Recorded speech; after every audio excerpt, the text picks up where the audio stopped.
A trade involving the Rams just created a path for one of the best receivers in the NFL to potentially become available in 2027. And the question is whether Spytech is going to go after that star or let him pass because of what has been happening off the field. Tom Brady just told Raider Nation something about Fernando Mendoza that every single person wearing silver and black needs to hear before training camp opens.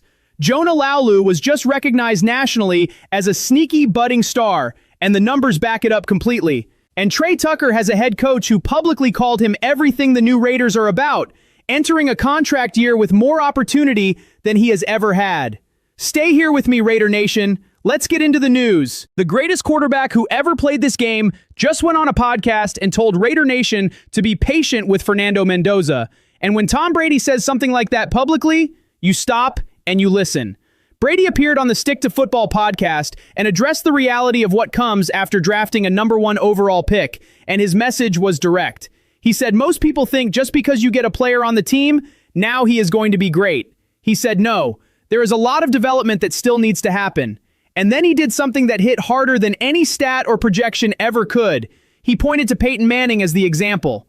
Manning threw 28 interceptions in his rookie season. He was booed in Indianapolis. People questioned whether the first overall pick was ever going to be worth it. And then he became one of the greatest quarterbacks this league has ever seen. A 5-time MVP and 2-time Super Bowl champion. Because he had the will and the determination to work through the failure publicly and come out the other side better for it.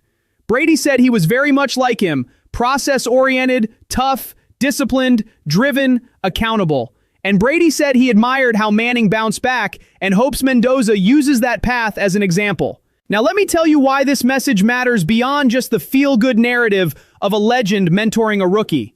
Brady is not doing media appearances to manage expectations for a player he does not believe in. He is not telling Raider Nation to be patient because he thinks Mendoza might struggle. He is telling Raider Nation to be patient because he knows what the development process looks like from the inside. And he knows that the biggest mistake a fan base can make is expecting greatness before the foundation has been laid. Brady was with Mendoza through OTAs. He has had direct conversations with him. He knows the work ethic, the mentality, and the competitive drive that this rookie brings to the building every single day. And he is publicly comparing that process to the path Peyton Manning walked. That is not a throwaway comment.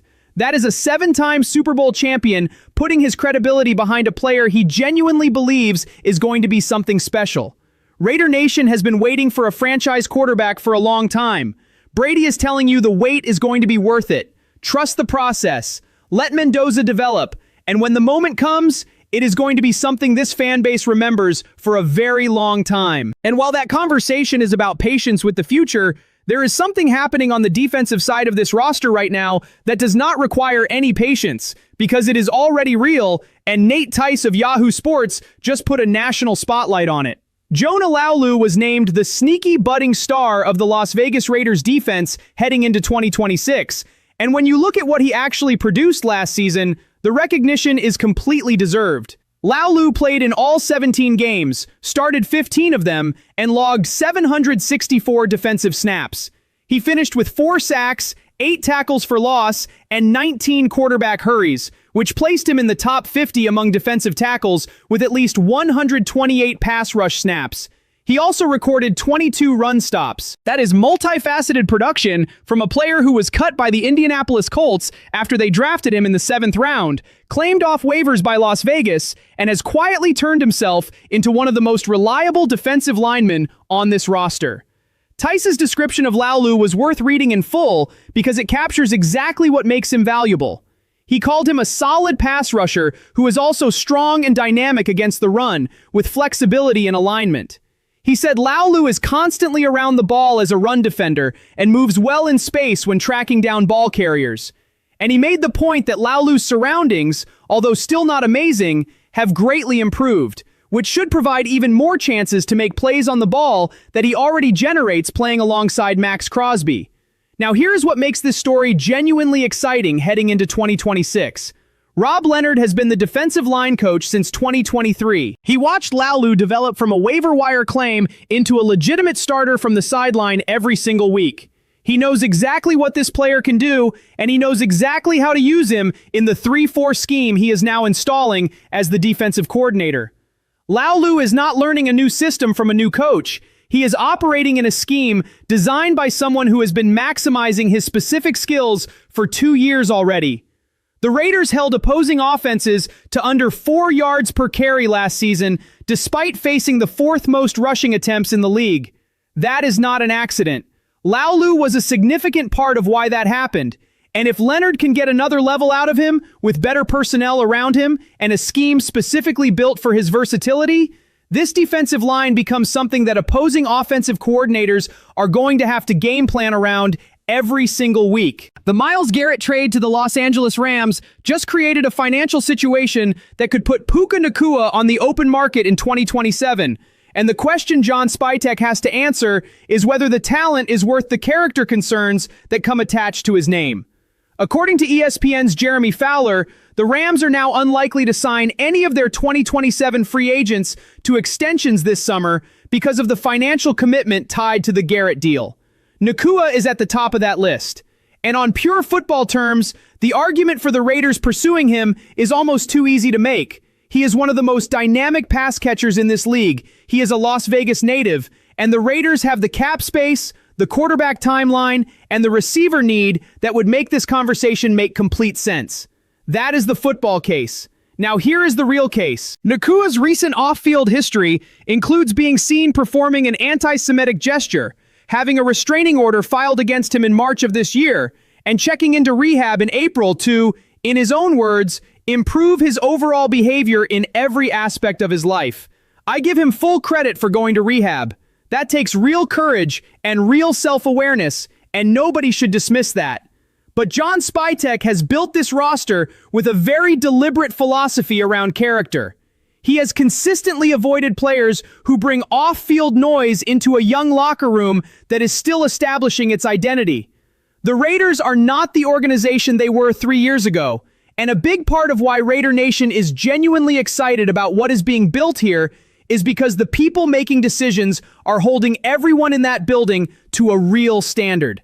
Signing Nacua to a major contract or trading significant draft capital to acquire him would put that standard directly to the test. And the honest assessment is that this marriage has a very small chance of happening, given everything attached to his name right now. The better fits for the Raiders in that 2027 free agent class are players like George Pickens, Drake London, and Chris Olave, assuming none of them get long-term deals done with their current teams. Those names carry elite talent without the character questions that would create noise in a building Kubiak is deliberately keeping focused. Nacua might be one of the best receivers in this league, but the Raiders are building something that requires more than talent alone to protect, and Spytek has made that standard clear from the moment he arrived in Las Vegas. And while the debate about bringing in an outside receiver continues, the head coach of this football team just told everyone who was listening exactly who he sees as the symbol of what the new Las Vegas Raiders are about, and his name is Trey Tucker. Kubiak singled him out earlier this offseason in a way that was not diplomatic or carefully worded. He said watching Tucker play football is everything they are about. The play style, the way he is as a teammate, everything. That is a head coach with a Super Bowl ring choosing one player out of an entire roster to publicly define the standard of his program. And Tucker heard it, Raider Nation heard it, and every other receiver in that building heard it too. Now let me give you the full picture on what Tucker actually produced last season, because I think people undervalue how good his 2025 was given the circumstances around him. He caught 57 passes for a team-leading 696 receiving yards and 5 touchdowns, which was a career best in every meaningful category. He did that as the de facto #1 receiver on a team that was 3-14, with a broken offense, a coaching staff that got fired mid-season, and no real support around him at the position. That is not a player who survived a bad situation. That is a player who led through one.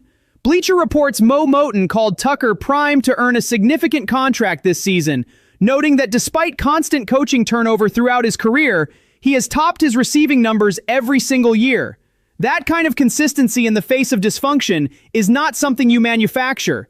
It is character, and Kubiak recognized it immediately. Tucker is only heading into his 4th year and has already had 7 different offensive coordinators. 7. He told reporters he tried to stay positive about it, that learning different schemes and terminology from so many different people has actually helped him understand the game better because the NFL runs the same plays everywhere. They just call them differently. That is a 25-year-old receiver who has been through more instability than most veterans twice his age, describing his experience as an advantage instead of an excuse. And now, for the first time in his career, he has a head coach who believes in him publicly, a system that is built for his skill set, and an opportunity to be the #1 receiver on a team that is genuinely trying to compete. Tucker is entering a contract year with everything aligned in his favor. If he delivers, this receiver room has an anchor. And if Kubiak is right about him being everything the new Raiders are about, Raider Nation is going to see exactly what that means when the lights are on in September. Well, Raider Nation, here is what today actually told us about the kind of franchise this organization is becoming. Tom Brady is not asking for patience with Mendoza because he doubts him. He is asking for patience because he knows what greatness looks like from the inside and he sees it coming. Jonah Laulu was cut by the team that drafted him and turned himself into a nationally recognized budding star through work and consistency, which is exactly the kind of story this new Raiders culture is built around. Puka Nacua might be one of the best receivers in football, but John Spytek has a standard in that building that talent alone cannot override. And that standard is what makes this organization worth believing in. And Trey Tucker has a head coach who publicly called him everything the new Raiders are about, entering a contract year with more opportunity and more support than he has ever had. Every one of these stories points in the same direction. This franchise is being built the right way, with the right people, holding themselves to the right standard. Training camp opens in late July, and everything being built right now either shows up on the field or it does not. Drop your take in the comments. This space belongs to everyone who lives by just win, baby, and never walked away from the silver and black.